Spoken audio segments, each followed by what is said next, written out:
Good morning all of you. આજે આપણે ભણીશું વિષય ગુજરાતી.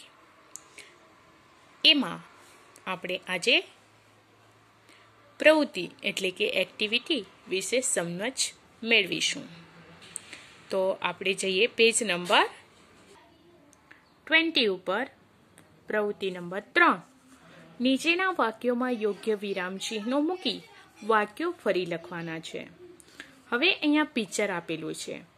એક છોકરો છે એટલે કે મુસાફર છે, એ જાય છે રોડ ઉપરથી અને એક કૂતરો છે બાંધેલો છે તે એને ભસે છે. હવે આપણે કહીએ કે એ વાક્ય છે એને વિરામચિહ્ન દ્વારા વાક્ય ફરીથી લખવાનું છે. હવે કૂતરો કોને ભસે છે? તો કૂતરો છે એ કોને ભસે છે? તો આપણે કહીએ પ્રશ્નાર્થ ચિહ્ન. બરાબર, આપણે પ્રશ્ન પૂછીએ કે કૂતરો કોને ભસે છે, તો પાછળ આવી જાય છે વિરામ ચિહ્ન ક્વેશ્ચન માર્ક એટલે પ્રશ્નાર્થ ચિહ્ન. કૂતરો ચોરને ભસે છે, તો અહીંયા વાક્ય પૂરું થાય છે. તો વાક્ય પૂરું થાય ત્યારે શું આવે? તો પૂર્ણ વિરામ. એટલે આવું વાક્ય બને વિરામ ચિહ્નનો ઉપયોગ કરીને. અહીંયા પૂર્ણ વિરામ આવે અને ઉપર ક્વેશ્ચન માર્ક એટલે પ્રશ્નાર્થ ચિહ્ન આવે. કૂતરો કોને ભસે છે? તો કૂતરો મુસાફરને ભસે છે. બરાબર, તો કૂતરો મુસાફરને ભસે છે એ સામાન્ય વાક્ય કહેવાય. એટલે સામાન્ય વાક્ય પાછળ પૂર્ણ વિરામ આવે. હવે બીજો પિક્ચર જોઈએ. આ પિક્ચર છે એમાં સફરજન આપેલા છે. બરાબર, 1 + 1 બરાબર કેટલા થયા? 2 સફરજન. તો અહીંયા છે ચિત્રમાં શું છે? તો પ્રશ્ન પૂછવામાં આવ્યું છે આ ચિત્રમાં શું છે? અને એ ચિત્રમાં સફરજન છે. 1 ને 1 2 થાય. હવે 1 અને 1 એટલે અહીંયા 2 આપેલા છે. તો ચિત્રમાં સફરજન છે તો પૂર્ણ વિરામ, વાક્ય પૂરું થયું. પણ કેટલા છે? તો 1 ને 1 2 થાય તો પાછળ પૂર્ણ વિરામ લાગે. તો પહેલામાં પ્રશ્ન પૂછવામાં આવ્યું છે એટલે ક્વેશ્ચન માર્ક આવે. ચિત્રમાં શું છે? તો ચિત્રમાં સફરજન છે. કેટલા છે? તો 2 છે. તો 1 ને 1 2 થાય. પછી ત્રીજી એક્ટિવિટી. હવે અહીંયા એક માતા છે અને એક બાળક છે. બરાબર, હવે કે છે એક છોકરો છે એ કપડાં ગંદા કરી આવે છે અને માએ એને કહ્યું, એને ઉદ્ગાર ચિહ્નમાં એનામાંથી એવો ચિહ્ન નીકળે છે બોલે છે ત્યારે. હવે જોઈએ, અને એક મુન્નો નામનો છોકરો છે. હવે વાક્યમાં જોઈએ તો અરે આ કપડાં ક્યાં ગંદા કરી આવ્યો, માએ કહ્યું. તો આપણે જોઈએ, હવે આ છે એક અવતરણ ચિહ્ન છે. આવું જે હોય બરાબર નિશાની એને અવતરણ ચિહ્ન કહેવાય. આ છે એ ઉદ્ગાર ચિહ્ન કહેવાય. આ છે એ પ્રશ્નાર્થ ચિહ્ન કહેવાય એટલે ક્વેશ્ચન માર્ક. અને આ છે એ ફૂલ સ્ટોપ આપણે કહીએ ને પૂર્ણ વિરામ. હવે જોઈએ ક્યાં એ વાક્યમાં એ ચિહ્નોનો ઉપયોગ થાય. અરે આ કપડાં ક્યાં ગંદા કરી આવ્યો, માએ કહ્યું. કોને? મુન્નાને. હવે અવતરણ ચિહ્નમાં જો, અને અહીંયા ઉદ્ગાર ચિહ્ન છે ને આવી નિશાની હોય એને અવતરણ ચિહ્ન કહેવાય. બરાબર, અને પાછળ ટપકું હોય એને ફૂલ સ્ટોપ એટલે પૂર્ણ વિરામ કહેવાય. મમ્મી મમ્મી પડી ગયો, મુન્નાએ કહ્યું. તો એવી રીતે આપણે વાક્ય લખી શકીએ. હવે ચોથું વાક્ય છે. હવે આ પિક્ચરમાં એક છોકરી છે. બરાબર, હવે એના હાથમાં ડ્રેસ છે. તો આમાંથી એ બતાવે છે આમાંથી તમને કયો ગમે છે. તો જોઈએ, વાહ કેટલા સરસ ડ્રેસ. તમને આમાંથી કયો ડ્રેસ ગમે છે? આવ્યું ને પ્રશ્નાર્થ ચિહ્ન. પહેલા ઉદ્ગાર ચિહ્ન છે. વાહ એવું ઉદ્ગાર નીકળે ને આપણા મોઢામાંથી. તો વાહ પાછળ ઉદ્ગાર ચિહ્ન. કેટલા સરસ ડ્રેસ, તો ઉદ્ગાર ચિહ્ન. તમને આમાંથી કયો ડ્રેસ ગમે છે? તો તમને પ્રશ્ન પૂછવામાં આવ્યું છે તો છેલ્લે શું આવે? પ્રશ્નાર્થ ચિહ્ન. 5.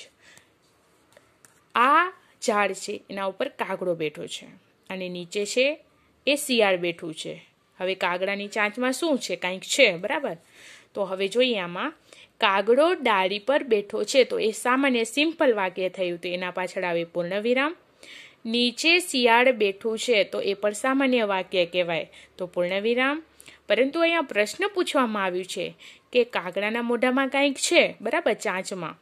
તો એમ પૂછવામાં આવ્યું છે કે કાગડાની ચાંચમાં શું છે? તો આપણને પ્રશ્ન પૂછવામાં આવ્યું છે કે કાગડાની ચાંચમાં શું છે?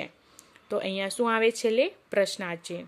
તો એવી રીતે ચિહ્નો પૂર્ણવિરામ, અવતરણ ચિહ્ન, ઉદ્ગાર ચિહ્ન, ક્વેશ્ચન માર્ક, એવા તમે એ બધા ચિહ્નોનો ઉપયોગ કરીને વાક્ય તમે લખી શકો છો. એવા ઘણા બધા વાક્ય આવે એના દ્વારા એ વાક્ય પૂરું થાય. ક્યાંક ઉદ્ગાર ચિહ્ન વાક્યમાં ઉદ્ગાર ચિહ્ન વપરાતું હોય, ક્યાંક ક્વેશ્ચન માર્ક એટલે કે પ્રશ્નાર્થ ચિહ્ન વપરાતું હોય, ક્યાંક પૂર્ણ વિરામ સામાન્ય વાક્ય હોય તો છેલ્લે પૂર્ણ વિરામ એટલે ફૂલ સ્ટોપ આવતું હોય. એવા વાક્ય દ્વારા અહીંયા આ બધી એક્ટિવિટી આપણે કરી શકીએ. ગમે તે વાક્ય હોય તો એવી રીતે આપણે લખી શકીએ છીએ. તો આ વાત થઈ પ્રવૃત્તિ એટલે વિરામ ચિહ્નોની. તો આપણે જોઈએ આગળની પ્રવૃત્તિ. હવે આવીએ ચેપ્ટર નંબર 7 અલગ તલગ કાવ્ય. એમાં પેજ નંબર 41 ઉપર જે એક્ટિવિટી છે 2, એનામાં પહેલું છે કે સમાન અર્થ દર્શાવતી જે કહેવતો છે એના યોગ્ય જોડકા જોડવાના છે. હવે અ વિભાગ અને સામે બ વિભાગ આપેલું છે. હવે અહીંયા આપેલું છે પહેલી કહેવત આપેલી છે કાકરે કાકરે પાળ બંધાય. તો મિત્રો એને લગતી એનો જોડકો યોગ્ય જોડવાનું છે કહેવતનું. તો એમાં કયો આવશે? કાકરે કાકરે પાળ બંધાય. તો એમાં આવશે ટીપે ટીપે સરોવર ભરાય. અધૂરો ઘડો છલકાય. મિત્રો વિચારો, એને જોડકો સાચો હોવો જોઈએ. કહેવતના જોડકા બનાવવાના છે. અધૂરો ઘડો છલકાય. તો એમાં શું આવશે? કે ખાલી ચણો વાગે ગણો. દાજ્યા પર દામ. તો એમાં શું આવશે? દાજ્યા પર દામ તો દુકાળમાં અધિક માસ. પછી ચોથું છે ગાજ્યા મેઘ વરસે નહીં.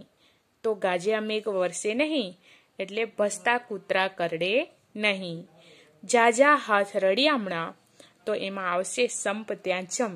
જો આપણામાં સંપ હશે તો જ આપણે સાથે મળીને કામ કરી શકશું. એટલે કે જાજા હાથ રળિયામણા. તો આવી રીતે કહેવતોના જોડકા બનાવી શકાય.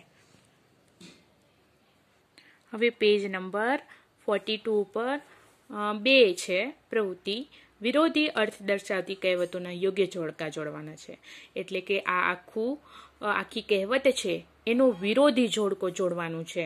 જેમ કે અહીંયા છે કે ગરડા ગાંડા વાડે. તો એનામાં શું આવશે? ગરડા ગાંડા વાડે તો એનો વિરોધી કહેવત કઈ કહેવાય? હા, તો આપણે કહીએ કે સાથી બુદ્ધિ નાઠી. બરાબર, સાથી બુદ્ધિ નાઠી એ 4 આવશે. બીજું છે બળિયાના 2 ભાગ. તો એમાં શું આવશે? તો બળિયાના 2 ભાગ તો એની વિરોધી કહેવત કઈ કહેવાય? તો બુદ્ધિ આગળ બળ પાણી ભરે. ત્રીજું છે માંગ્યા કરતા મરવું ભલું. તો એમાં કયું આવશે? તો માંગ્યા કરતા મરવું ભલું એટલે માંગ્યા વિના માં પણ પીરસે. પછી ચોથું છે સબસે બડી ચૂપ. તો એમાં શું આવશે? તો બોલે તેના બોર વેચાય. એનો સબસે બડી ચૂપ એનો વિરોધાર્થી કે બોલે તેના બોર વેચાય. પાંચમું છે વિશ્વાસે વહાણ ચાલે. તો એમાં આવશે સગા બાપનો પણ વિશ્વાસ નહીં. વિશ્વાસે વહાણ ચાલે એનો વિરોધી કહેવત છે કે સગા બાપનો પણ વિશ્વાસ નહીં. તો આ એક્ટિવિટી આપણે જોઈ. બરાબર, અને તમને ખ્યાલ પણ આવી ગયો હશે. તો અહીંયા આ એક્ટિવિટી પૂરી કરીએ છીએ. Thank you.